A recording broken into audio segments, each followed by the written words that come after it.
Thought I'd make this video up because a lot of the people that look at my videos on YouTube, Tricky Bricky 64, they asked me about whistling and the Tenterfield whistle, and a lot of the guys from the forum, and I'm not sure what whistles I use, what calls I use. I use a whole different way of getting foxes in. Foxes are funny, the young ones come running in, and you know, I seen the first dead pup on the road the other night, and it was only 12 inches long or so, so the pups are starting to get out, which coincides before the little rabbit's starting to get around. Anyway, what I've come making this video about is I want to talk about the Tenterfield whistle and how I blow it and what I use in conjunction with the Tenterfield whistle, and hopefully it'll give you guys an insight of calling foxes up. Now, when you go hunting foxes, foxes' vision isn't very good, but their smell and their hearing is phenomenal. So you've got to be mainly smell.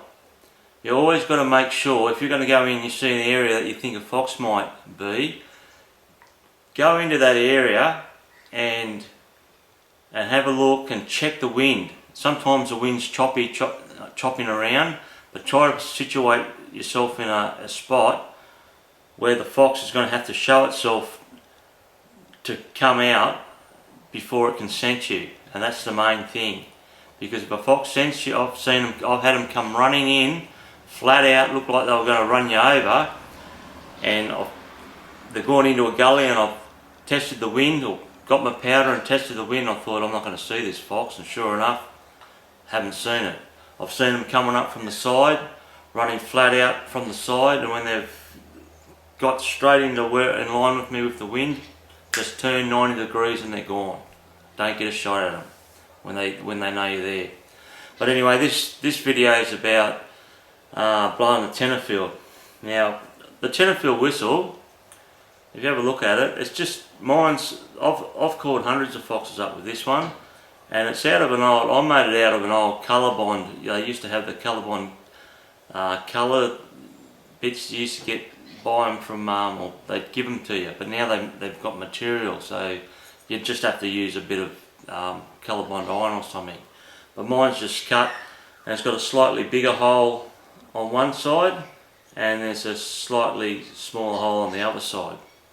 And then I just got a string attached, and I usually wear a shirt with that I put in my pocket at the top. Now, the best way to start off, how I start off with the fox, blowing the fox whistle to get a fox in. Once I've got into the position and I know the wind's in my favour and it's a really good area, you've got a bit of a good view, I usually start off, because if you have a look at your pets and practice on your pets, if a dog or a cat's sleeping around the house and you blow the Tenterfield whistle, it'll pop its head up first and look. And a fox does the same thing. I've had them sitting out in the paddock, and I've spotted them in the paddock and they're rolled up asleep in some grass, and I've blown the whistle and they've popped their head up and they have a look.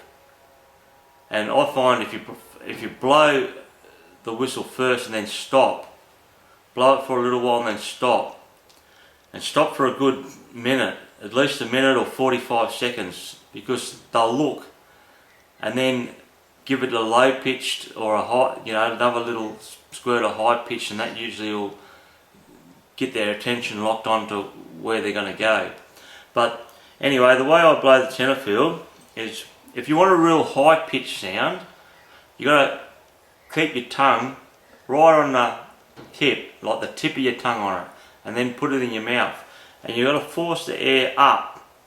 Takes a little while to get used to blowing one of these Tenterfield whistles, but once you work it out and then you practice a lot, you'll understand. Once you start to get that tune, then you can fine tune it.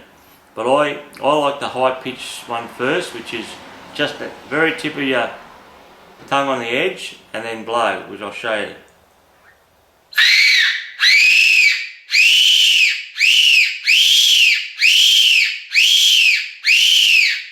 Now you do that, and that usually they'll look up and they might even start the move. So, and then I leave it. I don't do anything. But there's a lot of different tunes you can make with the Tenterfield. I can fold your tongue backwards like that, and it makes a raspier sound.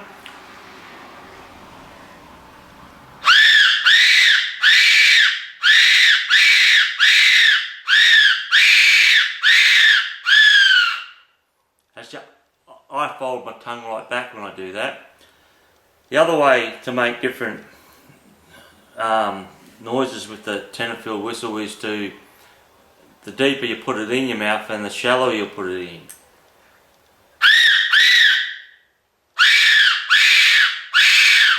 You can hear the different, just got to try the different tunes, and then you might do a little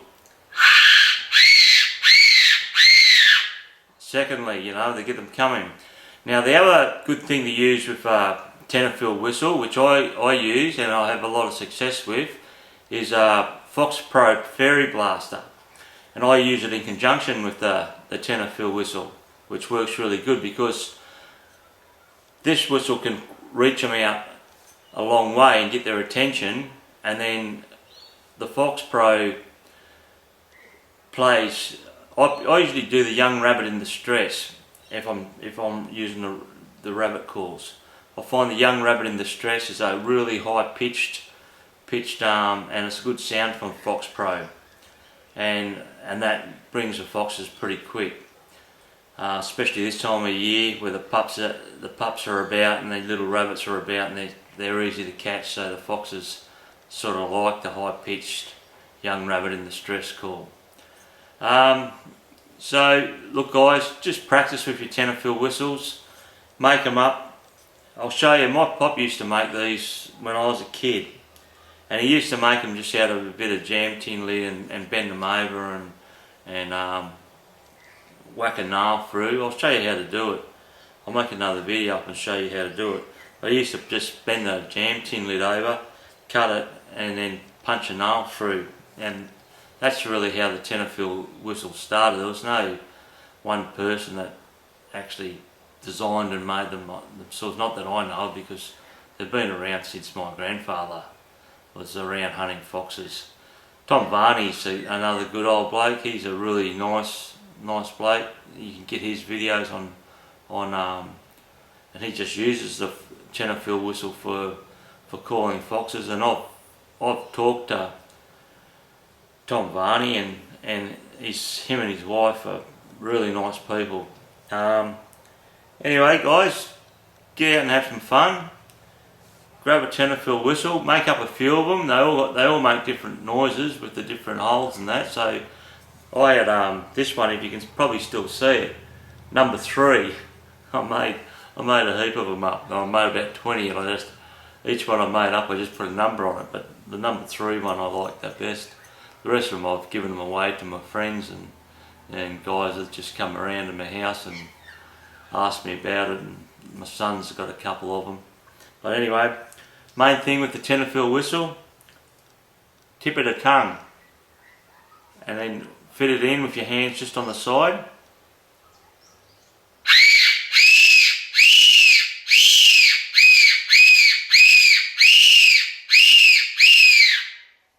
Just learn how to do that, and you'll have the foxes coming out of the bush everywhere, running for you.